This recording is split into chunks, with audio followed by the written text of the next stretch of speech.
Officials in northeastern India say at least 5 police officers have been killed in a territorial dispute between the states of Assam and Mizoram.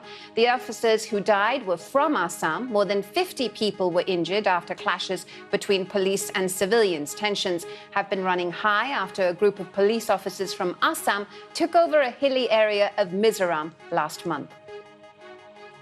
At least 57 migrants drowned on Monday after a boat capsized off the Libyan coast near Cuba. That's according to the UN's International Organization for Migration. Hundreds of thousands have made the crossing in previous years, many fleeing conflict and poverty in Africa and the Middle East. The Inuit rights advocate Mary Simon has become Canada's first Indigenous woman to hold the post of Governor-General. At her swearing-in ceremony, she pledged to strive to build bridges across the diverse backgrounds and cultures in Canada. President Biden has said US troops will end their combat mission in Iraq by the end of the year. America has about 2,500 forces there to help Iraq fight the Islamic State group. This comes as US forces are ending their mission in Afghanistan too. And Mr. Biden tries to wind down the wars that were launched after the 9/11 attacks. Iraq's Prime Minister was at the White House on Monday as Mr. Biden explained the role of US troops in the future. And Miami-Dade County officials have confirmed the final death toll from last month's building collapse is 98. The round-the-clock search for victims ended last Friday, and the remains of the final victim, 54-year-old Estelle Hedaya, have now been identified after being recovered on July 20th.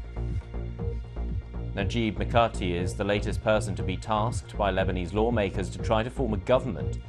The telecommunications businessman, who served in the position twice before, urged his country's people to support him as he took what he called a difficult step. It could take months, though, for the 65-year-old to assemble a government. Hundreds of Cuban Americans marched on the US Capitol on Monday to call on President Biden to take tougher action against the island's regime. Cuba's government has cracked down on anti-communist demonstrations this month. The US then imposed sanctions on the Cuban defense minister last week. President Biden said that was just the beginning of measures against the Communist Party. Look at some of the other main business news around, and the property website Zoopla says that surging demand for UK houses will last well into 2022 as buyers continue to look for more room after being cooped up during the pandemic.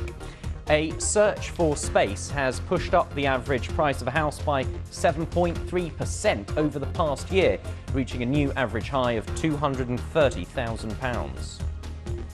The department store chain Selfridges Group has been put up for sale by Canada's Western family for £4 billion. This is according to several media reports. Credit Suisse has been appointed to start looking for a buyer. Selfridges cut 450 jobs a year ago after sales slumped during England's nationwide lockdown.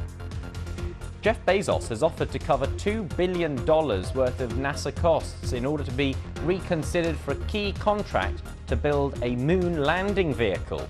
In April, the space agency awarded the $2.9 billion contract to Elon Musk, rejecting a bid from Bezos' company, Blue Origin.